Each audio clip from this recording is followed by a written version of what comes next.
There is one thing you can doubt, and that's my name in the game. So chase your dreams, young baller. Boss up, man, we go harder. Go reach for stars and higher.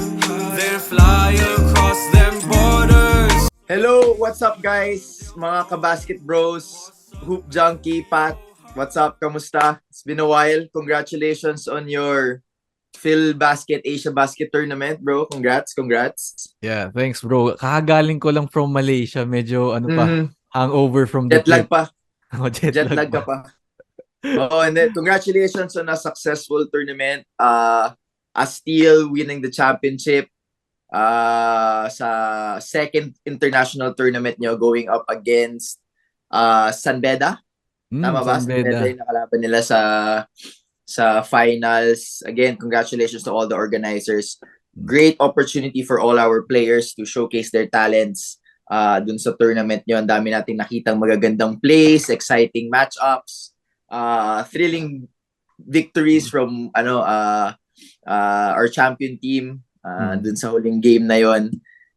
But hindi na natin papatagalin pa, meron tayong special guest for today's episode, and we will talk about things that are actually game changers in the world of basketball right now. And when it comes to those type of things, you have to have somebody who knows basketball in and out. We're talking about a player and a coach right now in the pros. He started off his college basketball career, and rival ko to Zobel, the DLSG, De La Salle. Zobel, Junior Archers, went to DLSU for college, played in the PBL, was now an assistant coach for Magnolia, Hotshots. Magaling din yung anak nito mag-basketball. Napapanood ko. Without further ado, Coach Juno. Hello, Coach Juno. Coach. Yeah, hello. Good afternoon. Good afternoon, Kiefer. Good afternoon, Pat. Thank you for inviting me to this podcast. Hope we get to talk about a lot of things, and to all the viewers also, good day to everyone. Yun naman. Again, Coach Juno, thank you. I know it's off season, a lot of family time together, but at the same time, we talked about before going live. Nag-resume na kayo ng practice nyo. Just a quick recap. Obviously, the season ended not the way you guys wanted it to be. Pero ngayon, napabalik kayo sa how's everybody? How's everybody? Is everybody healthy for Magnolia? I'm sure may mga Magnolia fans din na nanonood sa atin dito na would want to know about their team right now. Yeah, we practiced today. So after last season, it's good to see everyone again. I was talking to Pat earlier. All the guys are excited to start playing. We got two new additions, Abu Tratter and David Morel in the team. Everyone's looking forward. It's usually, di ba, ganun naman yan, Kiefer, after a conference, and then everyone comes back after a long break. So lahat ganado ulit sa practice. We're not complete yet though because of Ian Sanggalang, because of what happened last conference with his illness, but they said he'll be back in a month or two, and he'll be ready to join the team already. Oh, that's great. That's great news. Obviously, alam naman natin na medyo malayo pa yung PBA, which is also good for Ian's health, na for the team as well, na hindi pa naman kayo agad sasabak sa next conference. So that's great news to all the Magnolia fans. But we're not here for that today. We're gonna dig deeper into basketball and how the landscape is changing. Obviously, with the growth of a lot of players, a lot of kids nowadays, makikita natin from high school and transitioning into college. Marami tayong nakikitang developments nakikita natin yan kahit sa Europe, yung mga rules na tinatry nila i-implement na bago. Napag-usapan natin before yung sa ACB, di ba, yung no inbound rule, nakita din natin yun, tinatry nila yun, yung referee hindi nahahawakan yung bola, kayo na lang diretso inbound. Diretso inbound, yung mga ganung bagay. So makikita natin na yung basketball, how it was 30, 40 years ago, obviously may mga rules na nagbabago, pero we got so used to playing the game like FIBA rules for the longest time, 'di ba? Well, ngayon naiiba na siya. And now we're going to talk about something na up and coming siya. There's a lot of studies going through it. There's a lot of people, coaches,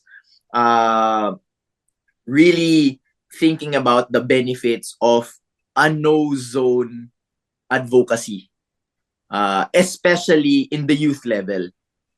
And I think si Coach Juno is the perfect person to give light on that certain aspect na bakit siya kailangan i-promote in a grassroots level for our youth basketball players to actually develop even better than they are right now. So Coach Juno, you explained to us, this new advocacy that we're trying to see here in the Philippines. Yeah, so this advocacy of mine, which I call it StopPlayingZonePH, it really started last year. So I was in a trip with my family. We were in Spain. And Kiefer mentioned my son. He was able to play in a club team, 16 and under. And while they were practicing, on the side, they had kids also 14 and under, 12 and under, and 10 and under, who were also practicing kasi malaki yung venue. So I'd be watching the practices. And what I noticed, even in the 10 and under, when they were playing scrimmage, and even the skills that they were doing before they started playing, lahat man-to-man. So they would teach isolation, they would teach skills on the pick and roll, and then very interesting also, you'll have the bigs using the screen, you'll have the guards as screeners, di ba? Kasi tayo, we're known to, or we're used to the small with the ball and then the big setting the screen, di ba? But doon parang all around yung development ng players. And then when they were playing 5-on-5, nagulat ako na parang positionless yung game nila. You'd have a big guy who's not necessarily the point guard, but there were times he'd be bringing down the ball. But then the whole time they were playing, puro sila man-to-man. I never saw them play zone. So napaisip lang ako, sabi ko, ganito kaya talaga yung teaching nila sa Spain. And knowing Spain, when I was looking at it just this year, they were number 1, correct me if I'm wrong, number 1 in the FIBA ranking. So it led me to this research now. So I talked to an Australian coach, a Serbian coach, and a Spanish coach. And then I was also doing research, looking at countries in this world that had basketball as their national sport. So I found out that it was Serbia, who was ranked 6 in FIBA, Lithuania, who was ranked 8 in FIBA. And then tayo, Philippines, di ba, as a national sport. Although some might say, baka sepak takraw or sipa. Yeah. Then I looked at the population of Serbia. Serbia had a population of 8 million, but they were ranked 6 in the world. Lithuania had only 3 million and ranked 8. Tayo were coming in at 155 million and we're ranked 40. So I said, if we're 155 million and basketball is arguably the most popular sport in our country, why can't we make it to the top 30, the top 20, or even to the top 10 if you have a country like Lithuania with only 3 million and be inside the top 10? Yes. So now I talked to some coaches. I said, how's your development doing when it comes to teaching the youth? Because what I saw in Spain stuck to my mind. And then one coach said that they only teach man-to-man concepts and man-to-man principles. Then I talked to an Australian coach. His name's Peter Lonergan. He's a licensed FIBA clinician who goes around the world and does basketball clinics. He said that in Australia, 15 and under, in all their basketball federation games, they also do not teach zone. So it's all purely man-to-man. So now, I talked now to a Spanish coach. After seeing that ball club play man-to-man, I talked now to a Spanish coach who coaches in La Liga. La Liga. Yeah, La Liga. I think you know him, Kiefer, because he used to help with the national team. Nacho Lescano. Yes, Coach Nacho. Nacho, just to cut Coach Juno, he was one of the mentors of Ricky Rubio growing up talaga. isa yan sa mga mentors niya. Yeah. Yon. So he also mentioned that they do not also teach zone. So, but even if we didn't get to talk to these coaches, mapapansin nyo naman, Patrick, Kiefer, di ba? When you watch, here in the Philippines, we're a zone-dominant country. You go to a park, di ba? 2-3 zone. Yeah. You watch a village league, club leagues, grade school, high school. Yeah, it's maybe 80-90% it's zone-based. And if you really look at or observe games na man-to-man and zone, malayo eh. Yeah. The development really hinders yung growth ng bata. I was talking to a former PBA player. His son is playing for a school, grade 8, and his height is 6'3" at grade 8. Sabi niya, Coach, yung anak ko pag nanonood ako ng games, hindi ko na nakikita gumalaw sa depensa because their team is playing zone. So sa ilalim daw siya ng ring kasi ang turo sa kanya ng coach, dito ka lang kasi malaki ka eh. So it hinders his footwork. Now, di ba, Kiefer, you play international games. You have guys coming out because they have to play the perimeter when teams decide to switch. But if, imagine mo, grade 8, 9, 10, 11, 12, if he plays like that for 5 years, then he will never, he will never learn to come out of the shaded area and never experience playing in the perimeter. Now you have guys like Jokic, Serbian, who's guys like Antetokounmpo, who are very comfortable playing the perimeter. But that's because they started playing the perimeter at a very young age. Now you have them with ball skills because like what we saw in Spain, the big guys are really taught not only to dribble but to come off a ball pick with them having the ball. Yes. Here, actually, if you play, go ahead. Tama rin yung mga sinabi ni Coach Juno. Ako lang, like, in a player's perspective. Actually, napag-usapan namin to, Coach Juno, before ni Pat. Nung una, parang medyo skeptical ako about it. Parang ako, I was just thinking of, parang, part siya ng totoong game when you grow up. Yung zone, part siya ng totoong game. So, parang dun ako nag-lean on na, pag hindi naman na nasanay yan, makakita ng zone, siguro, I'm just thinking about being an offensive player. Parang ganon. Yun lang yung side ko. Na siguro pagtanda niya pagdating sa pros o kaya college na pwede nang gawin lahat. Parang zone, hindi ako familiar. So parang ako reverse naman, outside looking in. Parang pag masanay ka sa zone ng bata ka, parang it's easier na to transition when it comes to the higher level of basketball. Pero hearing Coach Juno, parang it opens my mind also na oo nga no, parang unang-una yung top level countries na nasa mundo ngayon when it comes to basketball, yung skill set nila is really different. There's positionless, bro. Yeah, positionless. I also believe it's not just the defensive side, but also offensively. I was reading an article. But for the viewers, don't get us wrong. I'm not saying that zone is bad.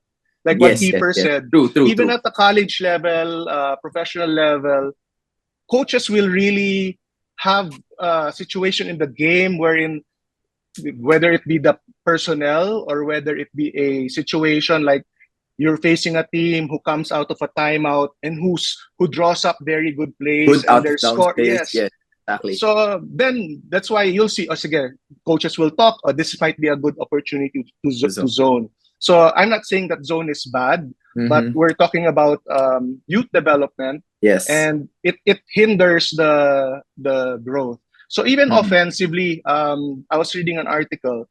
When teams play zone at a very young age, it almost always forces the kids to shoot outside shots.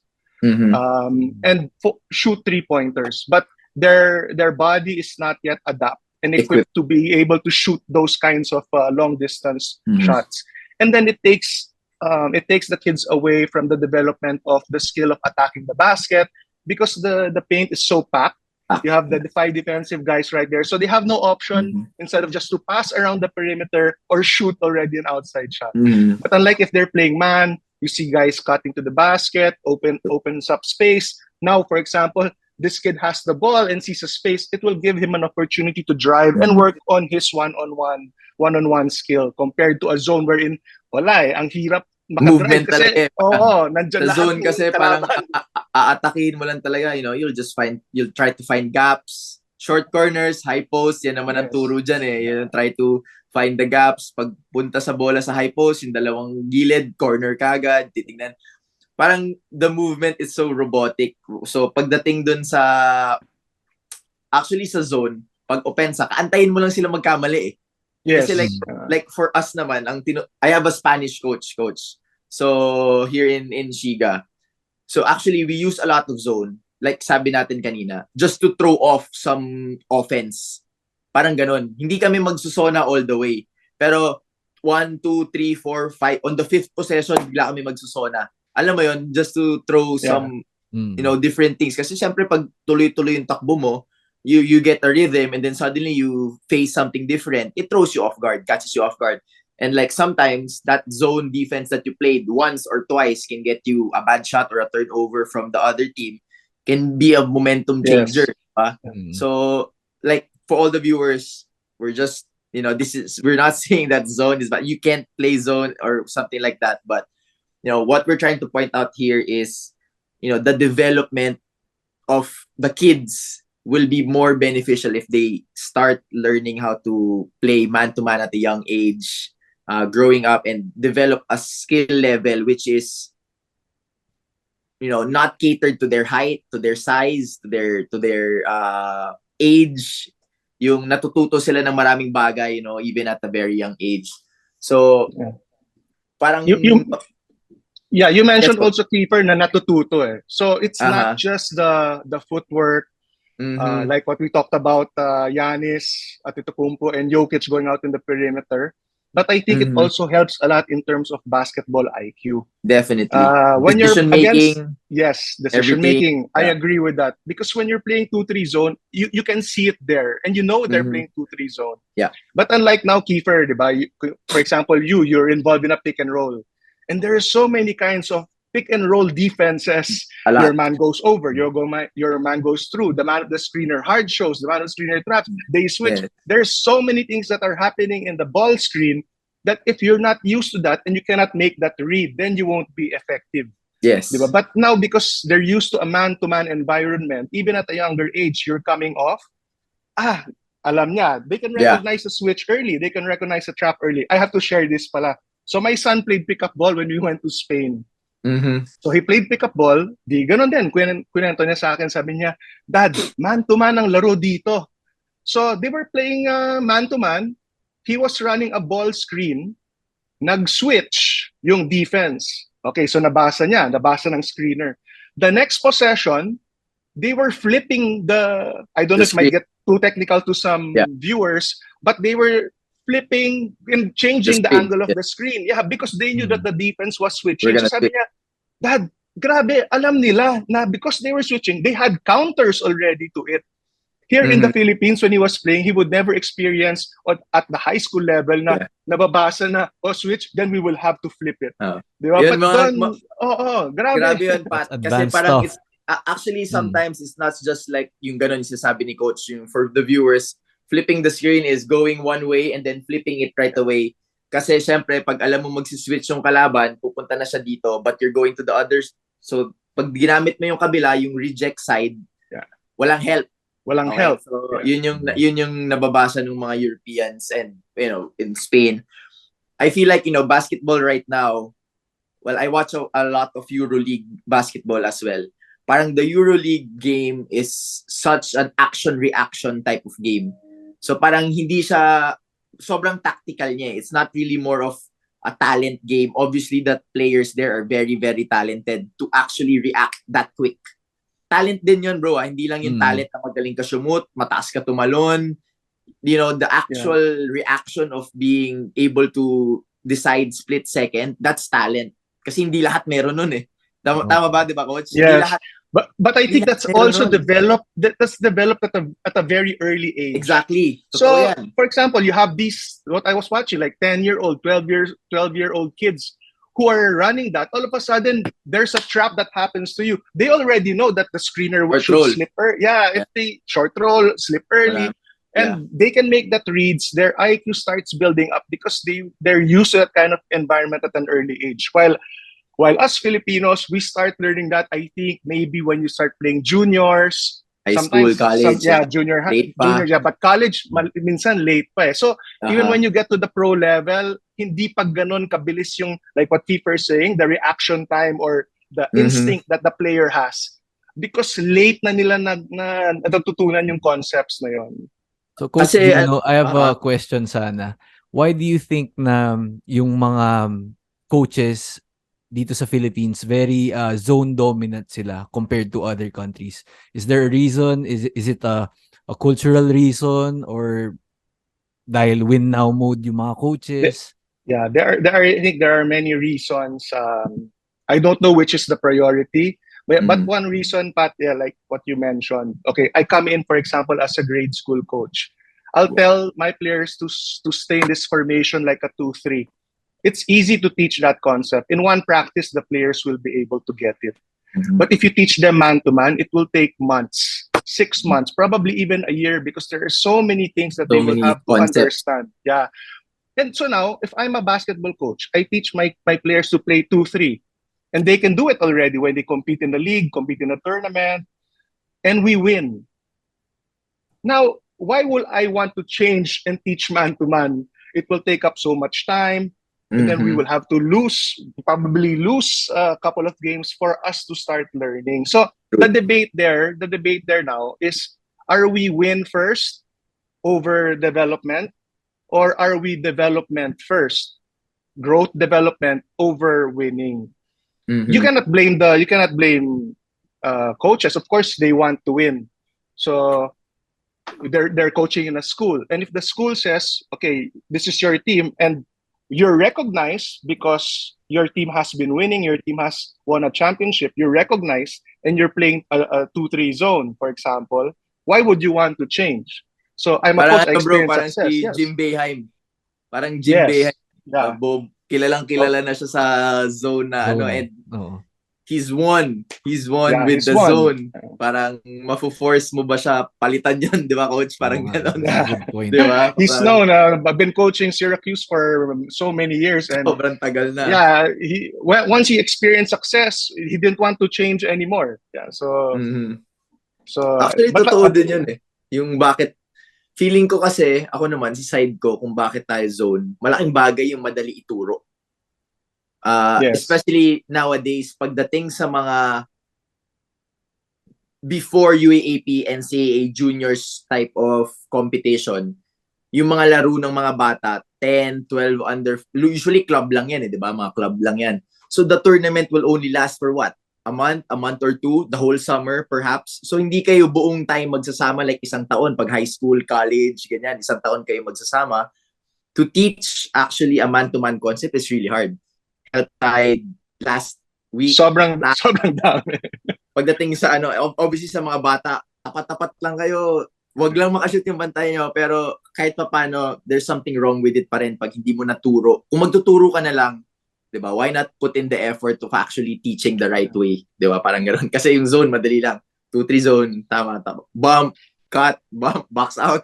Usually, yan lang eh. Yan lang naman yan eh. So, I guess the time and, the convenience of actually teaching a concept is one of the main reasons why in the Philippines, a lot of youth tournaments are predominantly zone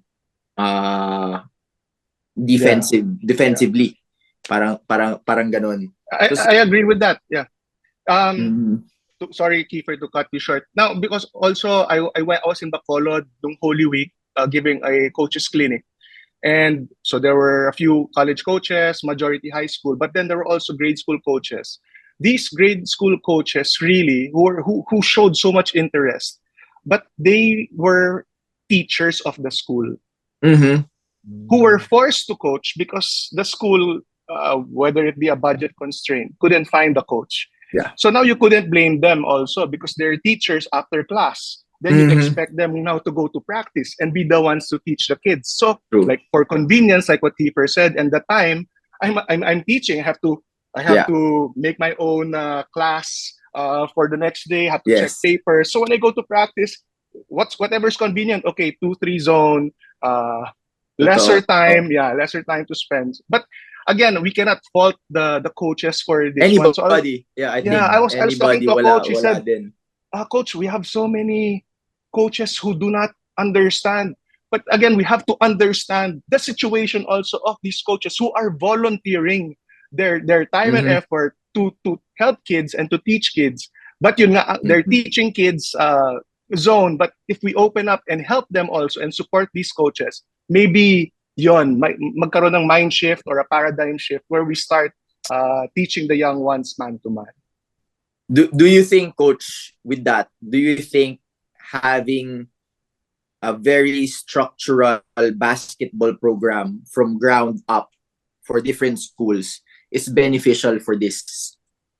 Siguro like what we said, like what you said, you encountered coaches who are teachers in the day, diba? Like talagang academs. Yeah. Pero they're forced to coach in the afternoon kasi for whatever reason. Do you think like a good structural sports program when it comes to basketball could help that? Definitely. Whether it be down going up going down, if the coaches work together, like for example, a university, I was talking to Coach Topex of LaSalle, and I mentioned about this advocacy because I was reading an article that he wanted to unite all LaSalle schools, all LaSalle coaches to have one kind of program. That's why I gave him a call and talked to him, and I said, baka kung masuportahan mo ko dito. So whatever knowledge that will be trickled down from the college level, down to the high school level, and down to the grade school level. So if that can be done, like that was a good suggestion, Kiefer. So whether it be down, it doesn't necessarily mean that you're coaching a grade school level, that the change cannot be initiated by you. But if you see something that needs to be done and needs to be changed, then it can come from you, and it can be naman ground going up. So that was also a good point that you mentioned.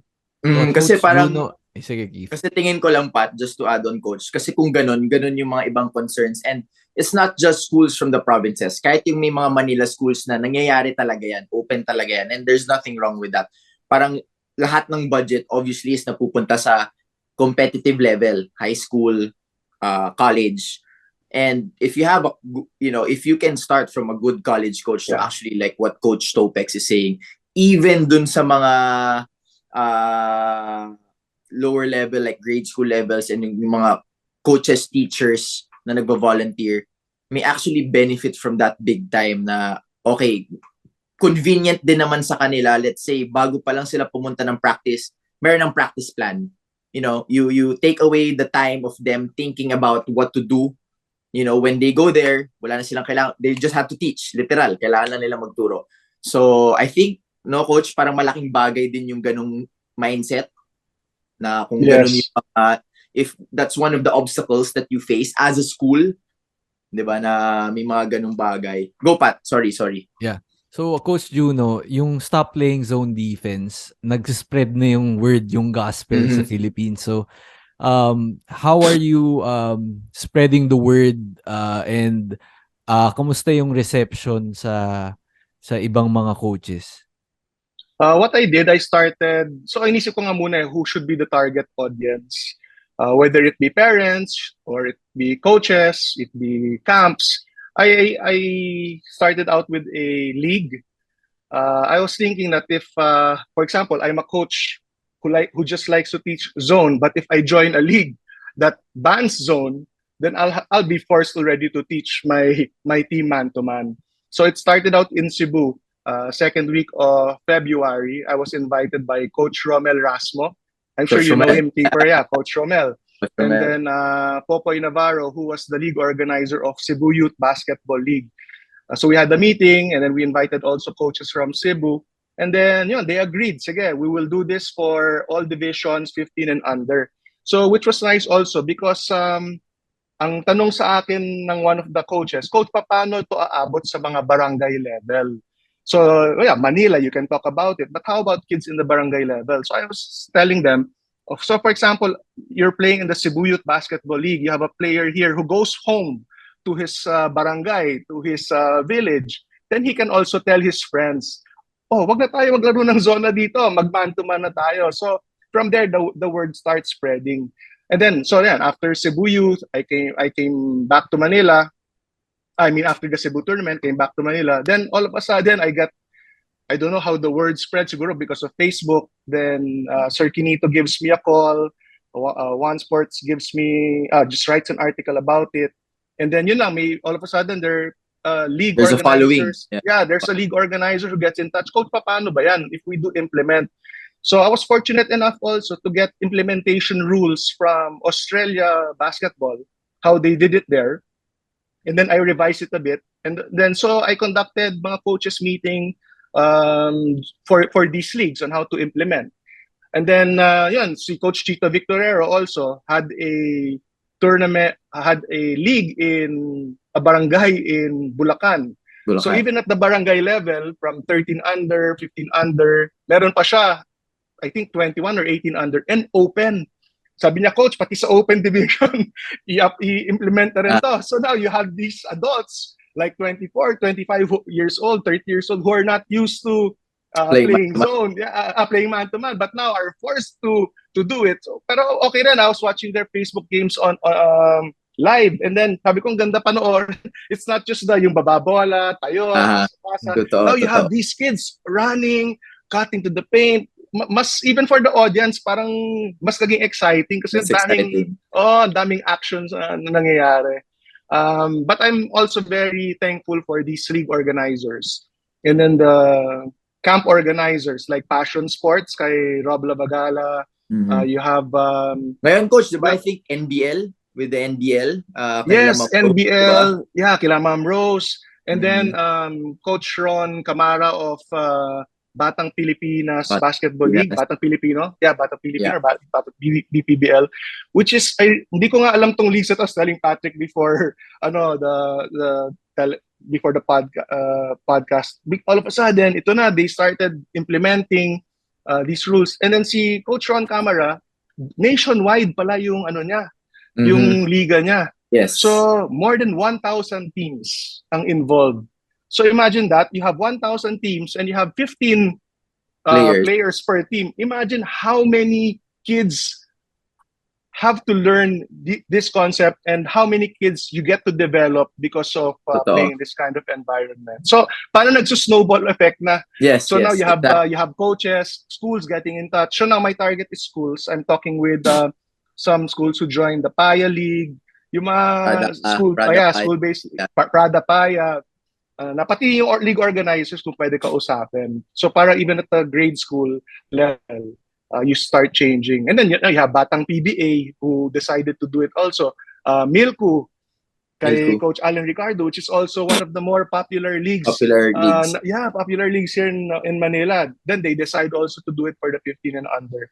So I'm very happy that a lot of people have taken the initiative also and doing their own part again for the development ng kids and for the growth of basketball here in our country.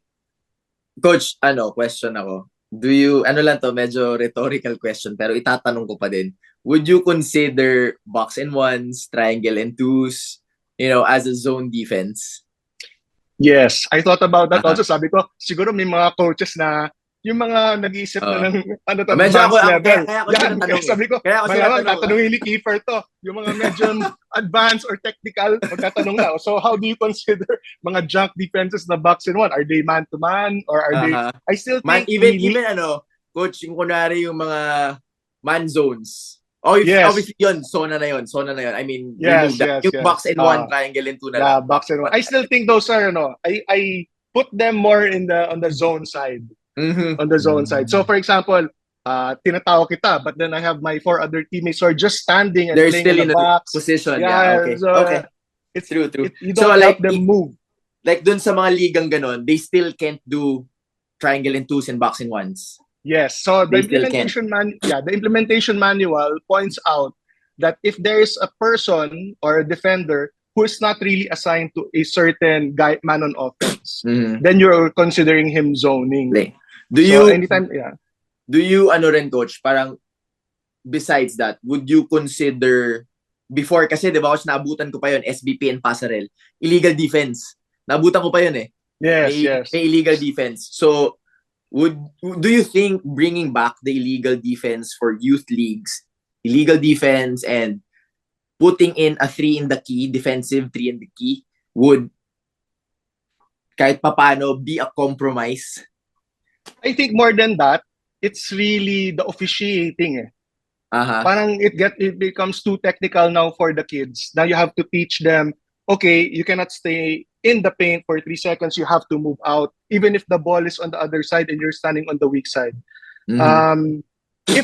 If the 10, 11, 12-year-olds can grasp, then maybe we can. But if they cannot, then nasa-sacrifice yung learning because they have to think about it too much. Parang masyadong age. Advanced, masyadong advanced level. True. Pero kasi, di ba before, coach, di ba, correct me if I'm wrong, di ba may illegal defense? Yes. So Milo West, SBP Passerelle, nabutan ko pa yun. Yes, but what happened during that time, give the ball to your best player, give it to Ravena, and then everyone just clears out. One side. One side, ganun. Malilate talaga yung help side because they're all outside the paint. They have to be sticking with their guy. And then you have the best player, Kiefer Ravena, with the ball, who'll just beat this man going to the basket. Walang help. ang nangyayari pa doon, nakakatawa. Kasi pag kunyari kami yung may bola, obviously nung medyo nasa senior na ako nung SBP ko, like when I was 10, 11 na, pag hawak ko yung bola, inaantay mo lang lumapit yung ma-illegal defense yung isa. Ituturo mo sa ref. Like, yes. Tapos technical kagad, free throw ka kagad. Yung mga ganung bagay. Parang feeling ko kaya din siya natanggal. Siguro parang it slows the game down. It adds a disadvantage to the defense in one way or another.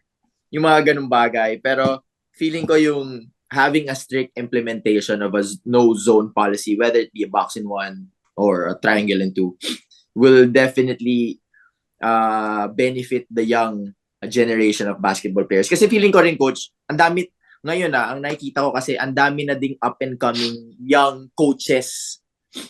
Ang dami na din ng mga batang coaches ngayon na nakikita natin dyan, whether they're on the statistical side, on the scouting side, mga analytics, yung mga ganyang bagay na bata pa lang sila mga after college, yan na yung pinupuntahan nila.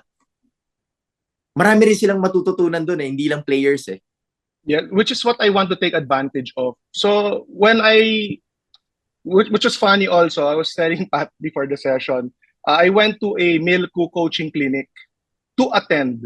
I wanted to listen to the coaches who were there in line to speak. So it was Charles Schutte at the first, then you have Coach Tab Baldwin, then you had Coach Ariel Vanguardia, so on and so forth.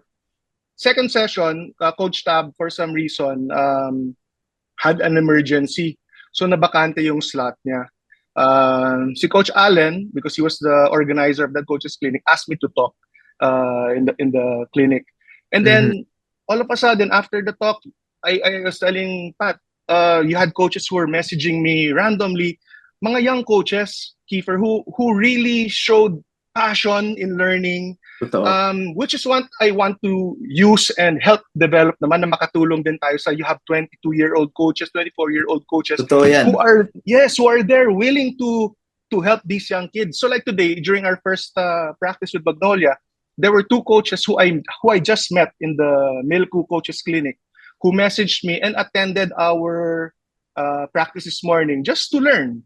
And to see, you have just to learn, just to see, know the environment. But then you'll have our coaches in Magnolia, like Coach Mon Jose, Coach Johnny Barrientos, who are more than willing to share also the knowledge to these young coaches. So I think we should take advantage of the young group of coaches that we have here in the Philippines who are so passionate in learning and passionate to teach the young kids. Tsaka, coach, yung mga coaches na yan, na mga bata, napansin ko, matatalino na din yan, coach. Matatalino na. They see the game differently na din. Parang, ang coaching kasi parang calling din sa coach Parang like for me, after basketball, I definitely see myself coaching. Parang once everything said and done, nakikita ko yung sarili ko na magtuturo, whether grade school, high school, or college.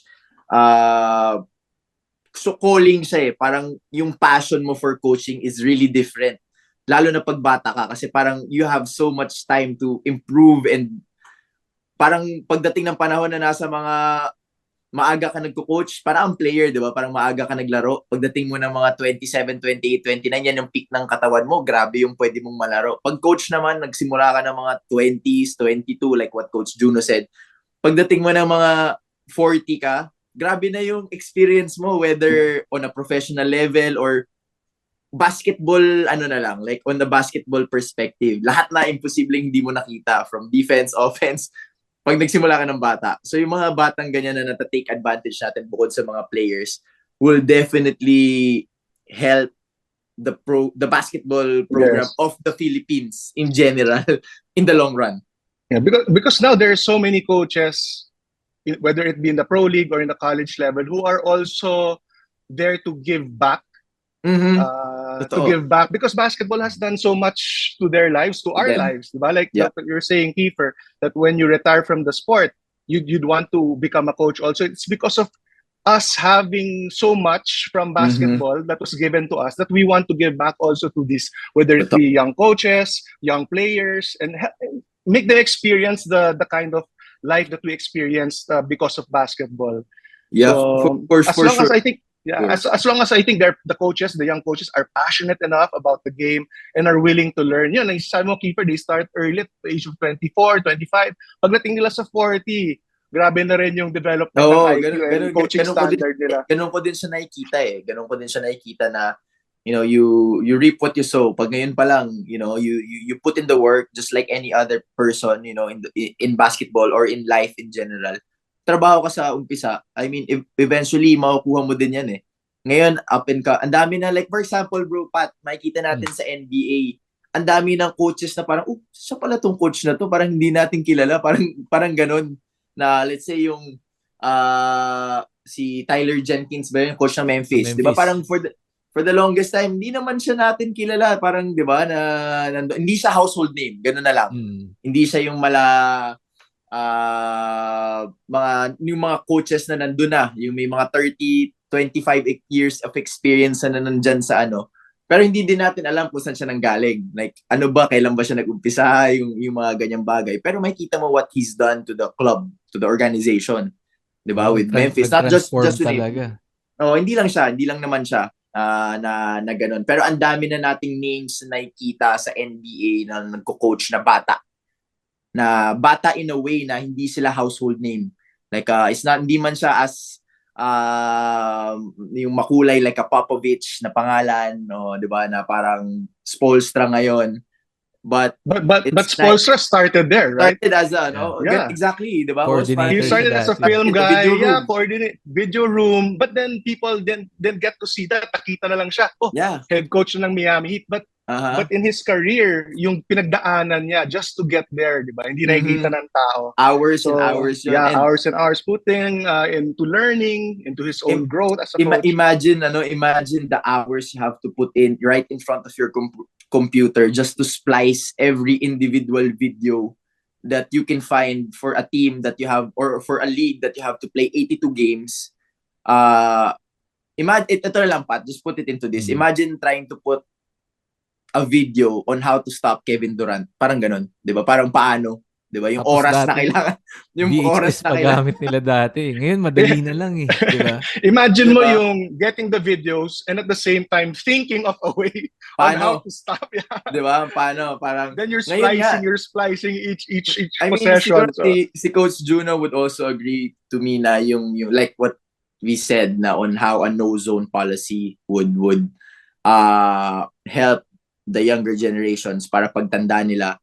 Alam mo dito sa Japan, actually, you know, it gets so technical where percentage na yung inaaral namin. Like, hindi na yung strengths and weaknesses eh. Kasi at a very high level, especially like most of the imports, halos wala ka ng weakness niyan eh. Parang, di ba? Parang 2 dribble pull-ups, kaliwat kanan, kaya mong gawin. Pero pag sa kaliwa, 25% ka lang, pero pag sa kanan, nasa 38-40% ka, pipiliin ko na yung kaliwang side mo. Pero, hindi ka hindi magaling doon.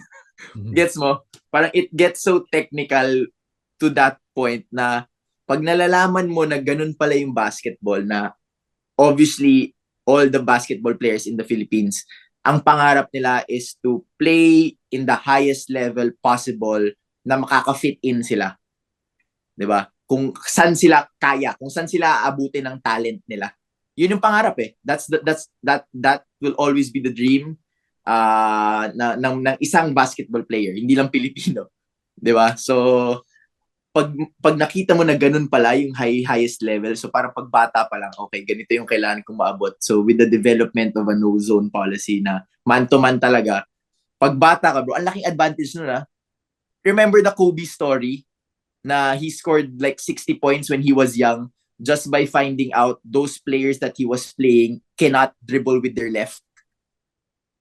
So ang ginawa niya, he forced all of those kids in Italy to dribble with the left. Inagawan niya ng inagawan, he was just shooting layups every single time. So imagine that story being with these kids right now. Di ba na maganon sila.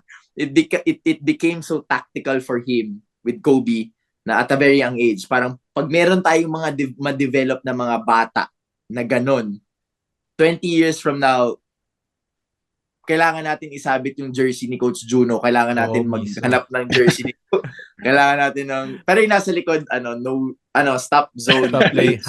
#stop playing zone.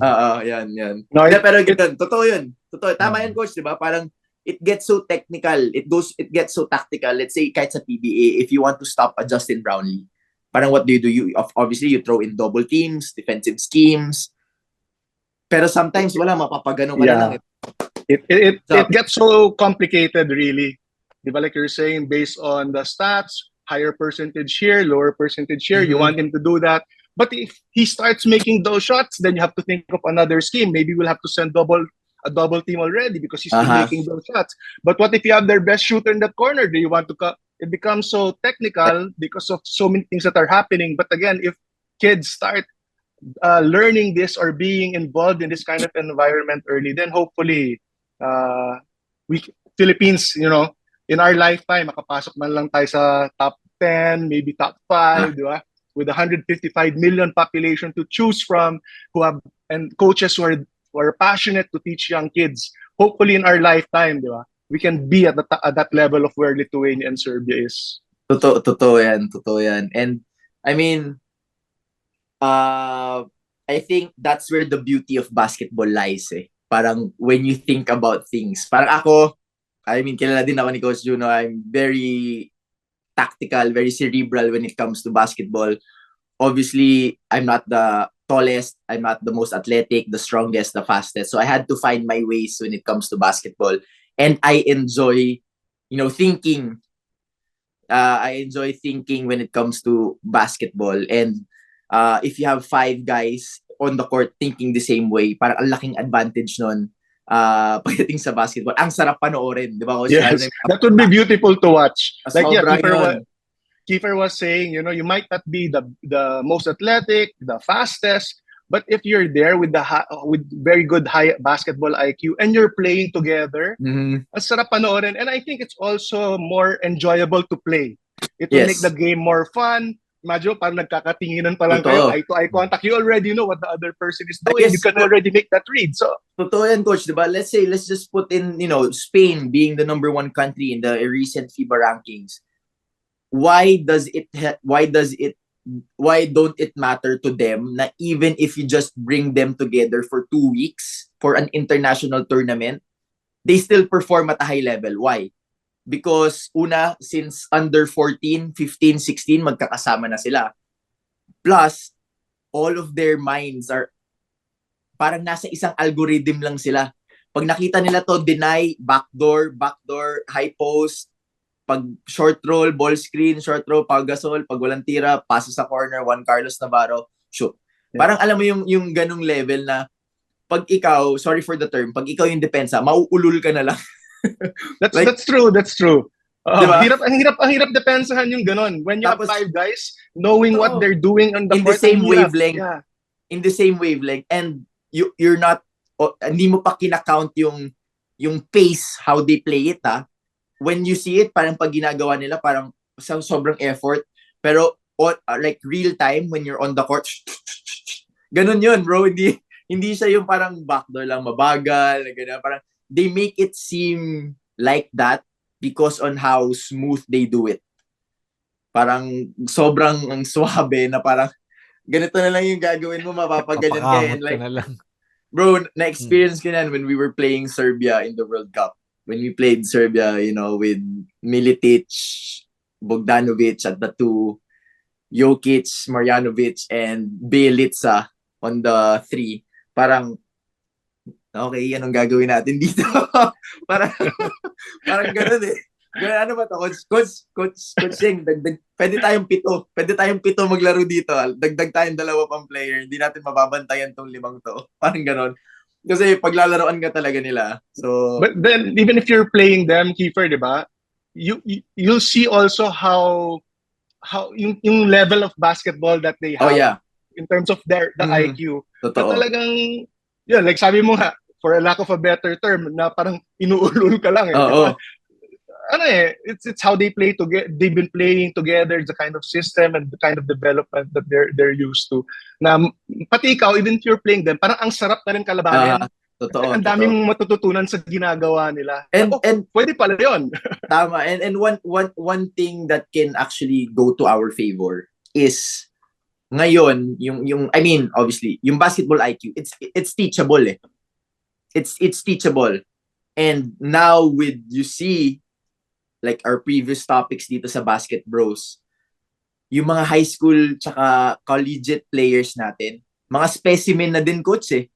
Yes, diba? yes. Malalaki na din, mahahaba, athletic na din, makikita mo dumadunk kahit kailan, yung mga ganyan. So parang if you teach them, diba, anong tawag dito, the IQ at a young age, parang okay, we can be at par to some of the top Asian countries and probably mid to lower tier European and American countries already. Kasi yung mga players natin lumalaki na din yung katawan, yung skill set nila gumagaling na din kahit bata pa. So makakasabay tayo doon kasi parang before, parang kahit anong talino mo pero kung 5'6", 5'7" ka lang, physical disadvantage ka talaga eh. I mean, coach, di ba, you would agree during that time talaga na anong talino mo talaga maglaro. When you go internationally, parang ang hirap to compete at a high level kahit pare-parehas kayo ng wavelength ng isip. Di ba? Ngayon, meron na tayong mga bata na... Yes. Grabe yung mga bata ngayon. Grabe, coach. Pinag-uusapan namin. Mga bata ngayon. Pinag-uusapan namin yung mga 6'4", 6'5" na wing na hilaw pa, nakikita mo meron silang point guard potential. Yung mga ganun, pag dinevelop mo yun na talagang maging point guard and to read the game at a certain way, parang pagdating ng panahon na sila Kai, sila Carl Tamayo, sila AJ Edu na, yung they're in their 30s, sila na, tapos yung mga bata ngayon, sila Gagate, sila Pablo, yung mga malalaking point guard natin. Parang pag nagsama-sama yung mga yon, parang we will have a chance. We'll have a chance. It's not really far from, slowly getting into that top 50, now top 25, top 15, top 10 in the world. 'Di ba? In the world. So tapos nakikita naman din natin yung development, and great thing about this is we have we have previous examples to look at. Diba? Like si Coach Juno, nakita niya sa Spain, ganito, ganyan. So meron tayong nakikita, hindi tayo mag-iimbento ng sarili natin. But may nakikita tayo na gumagana na for the longest time.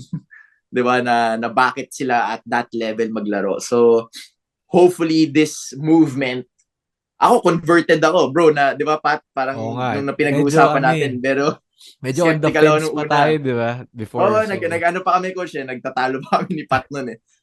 So, parang ngayon, converted ako into, yes, actually, this is really smart of the youth leagues into moving into this concept na para yung development more than winning. If everybody actually buys into that, everybody wins. That's the bigger picture. Yes, agree. So I think it's really, I think I mentioned didn't mention it the right way, parang development over winning. But I think now it's if we focus on development leads to winning. Yes, exactly. So Yun we might have a tough road at the start, but and nothing naman in life comes easy. Di ba? Everything really has to be you really have to work for it. Yes. So this start, but again, if there are people like you guys who are influencers and can help the basketball community, people hear you, people watch your show, then eventually these coaches, these players who idolize you, Kiefer, who always look at your posts, Sir Pat, di ba? If we can start influencing them to move a little bit, might not win now, but we will all become better individuals, better players in the coming years. Totoo yan. Man, this is such a refreshing conversation. Dami ko natutunan, and like tayo, Pat, we're such huge basketball fans, and learning from Coach Juno, learning from somebody who actually studied this movement. Hindi lang niya binibitaw to sa public. He's really put in the work, like everybody, on how we should put in the work if you want something great to be achieved. No? So, Coach Juno, maraming salamat. Thank you for Coach. joining us this past hour, really digging deep into helping the future of Philippine basketball with Stop Playing Zone PH. Tama ba yan? Stop Playing Zone PH. Yes. That is the movement. So to all our viewers, like what we said, we are not prohibiting you guys to play zone. We are making sure that our future basketball players will develop and be able to maximize their development. Kaya meron tayong mga ginagawang ganito. It will take a lot of sacrifice time, adjustments for everybody, coaches, players, parents, na ganon. Pero, you know, like what we said, Coach Juno, once we focus in the development, everybody will win. Diba? So everybody will win. Hopefully we buy into this movement. I support it personally 110%. If I have a chance to really speak in front of, you know, leagues, players, coaches in the future, definitely throw this in. Diba? So again, Coach Juno, thank you very much. Thank you. Thank you, Coach. Kiefer. Thank you, Pat. Like what you mentioned, Kiefer, sorry to interrupt. I'll do this very briefly. Like you just mentioned, that if I get the chance to talk to coaches, this is what I did also, because I'm a very private person actually. But I had to make my Instagram public so that people can see the posts, and my Facebook. People just have been messaging me. And in my way to help and support those who want to support the movement, coaches out there who are watching, or players, just get in touch with me anytime. I'm willing to spend my time to help and support any team, any player there who's willing to learn the game of basketball for anyone's growth. I talked about it. Basketball has given me so much in my life.